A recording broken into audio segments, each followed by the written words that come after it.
Hi అండి, welcome back to my channel. ఇలా night పూట మనకు అన్నం మిగిలిపోతుంది కదా, మిగిలిపోయి పడేస్తారు చాలామంది. అలా పడేయకుండా మిగిలిన అన్నంతో ఇలా పులిహోర చేసుకోవచ్చండి. అది ఎలానో నేను చూపించబోతున్నాను ఇప్పుడు. ఇలా అన్నము మిగిలిపోయి ఉంటుంది కాబట్టి దాన్ని ఇట్లా పొడి పొడిగా బాగా నలుపుకోవాలా, చేత్తోనే బాగా నలిపేసి పొడి పొడిగా అవుతుందన్నమాట. ఇంకా నిమ్మ దెబ్బలు విండాలన్నమాట. నిమ్మకాయలు మనకు కొంచెమే, అది కొంచెం అన్నమే కాబట్టి ఒక నిమ్మకాయ పెద్ద సైజ్ అయితే ఒకటి సరిపోతుంది, లేదంటే 1.5 వేసుకోండి. అంటే మీ క్వాంటిటీని బట్టి చూసుకోండి. నేనైతే ఒక నిమ్మకాయ ఒక 1.5 పిండాను అనమాట. అలా పిండిన తర్వాత ఈ అన్నం ఏంటంటే నీలుక్కుంటుంది అనమాట. అంటే మెత్తగా మెత్తగా ఉండదన్నమాట, స్ట్రైట్గా నీలుక్కుంటుంది అనమాట. ఇలా రాత్రి మనం ఇలా రసాన్ని పిండుకోవాలండి. ఇలా పిండుకుంటేనే సూపర్గా టేస్టీగా ఉంటుందన్నమాట. చాలా టేస్ట్గా ఉంటుంది. ఇలా నిమ్మకాయని పిండేసి లైట్గా ఉప్పు వేసేసి మనం మూత పెట్టేసి పక్కన పెట్టేసుకోవాలి. అలా పక్కన పెట్టేసుకుంటే నైట్ అంతా పులుపు అనేది ఆ అన్నానికి పడుతుందన్నమాట. మళ్ళీ పొద్దున్నే ఒక రొంత ఆ ఉప్పుని వేసిన తర్వాత మళ్ళీ ఒకసారి అట్లా కలిపెట్టుకోండి. అలా కలిపెట్టుకున్న తర్వాత మనము దానికి ఏమేమి కావాలి, ఇలా పులిహోరకి ఏమేమి కావాలంటే ఆవాలు, జీలకర్ర, పచ్చెనపప్పు, మినపప్పు అన్నమాట, కరివేపాకు, పచ్చిమిర్చి కూడా అండి. పచ్చిమిర్చి వేస్తే భలే టేస్ట్ ఉంటుందన్నమాట పులిహోరకి. పులిహోర చాలా బాగుంటుంది పచ్చిమిర్చి వేస్తే. ఇంకో స్టైల్లో ఎలా చేస్తారంటే నిమ్మరసం పిండేసి అది ఉడకనిచ్చి అలా చేస్తారు. అలా కాకుండా నేను ఇలా చేస్తాను. ఇది కూడా ట్రై చేయండి, ఇది చాలా బాగుంటుంది, చాలా టేస్టీగా కూడా ఉంటుందన్నమాట.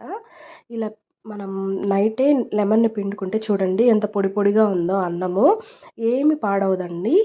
ఒక్క నిమ్మకాయ అలా పిండేసి పడుకునేసి మూత పెట్టేసామనుకోండి మనము, అంతే, పెద్ద శ్రమ కూడా ఉండదన్నమాట. తర్వాత బాండిల్లో ఆయిల్ వేసేసి ఆయిల్ హీట్ అయ్యాక మనము ఈ ఆవాలు, జీలకర్ర, మినపప్పు, పచ్చెనపప్పు ఇవన్నీ వేసుకోవాలండి. వేరుశనగపప్పు కూడా. ఇవన్నీ ఫ్రై అయ్యాక వేరుశనగపప్పు కూడా వేసుకోవాలి. వేరుశనగపప్పు మళ్ళీ వచ్చి ఇంగువ, మెయిన్ ఇంగ్రీడియంట్ ఇంగువ అనమాట. ఇంగువ వేసుకుంటే మంచి ఫ్లేవర్ వస్తుంది. ఇవన్నీ ఫ్రై చేసేసుకొని దోరగా తర్వాత పచ్చిమిర్చి వేసేసుకొని ఇంగువ వేసుకొని కరివేపాకు వేసేసుకోండి. తర్వాత పసుపు వేసేసుకోండి. పసుపు వేస్తే మంచి కలర్ బాగా కనిపిస్తుంది అనమాట లెమన్ రైస్కి. చూడండి, ఇంగువ కూడా వేస్తాను, ఇప్పుడు చూపిస్తాను మీ అందరికీ.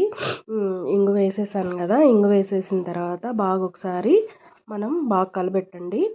కలిపెట్టిన తర్వాత మనం లాస్ట్లో అన్నాన్ని వేసేసేయండి. అన్నంలో కొంచెం వేడిగా కొంచెం గోరువెచ్చగా అవుతుంది అనమాట. స్టవ్ ఆఫ్ చేసిన తర్వాత అన్నం వేయండి. చాలా టేస్టీగా ఉంటుందండి. ఫస్ట్ టైం కానీ నా ఛానల్ని చూస్తున్నట్టయితే సబ్స్క్రైబ్ చేసుకోండి. Please support my channel and subscribe my channel. Support చేయండి. ఇలా ఈ పులుసన్నంలోకి మనము పప్పుల పొడి వేసుకొని తింటే చాలా బాగుంటుంది. ఈ పప్పుల పొడి వీడియో కూడా నేను చూపిస్తాను. ఇది అన్నంలోకి, పులుసన్నంలోకి చాలా బాగుంటుందండి. ఏమీ లేనప్పుడు మనం ఈ పప్పుల పొడి వేసుకొని తింటే భలే ఉంటుంది. నేను చదువుకునేటప్పుడు ఇలా పీజీల్లో వేసేవాళ్ళు అనమాట. సూపర్ అంటే సూపర్గా ఉంటుంది. పప్పుల పొడి వేసుకొని ట్రై చేయండి మీరు కూడా. చాలా సింపుల్గా అయిపోతుంది ఈ పులుసన్నము. ట్రై చేయండి. Subscribe my channel. Thank you.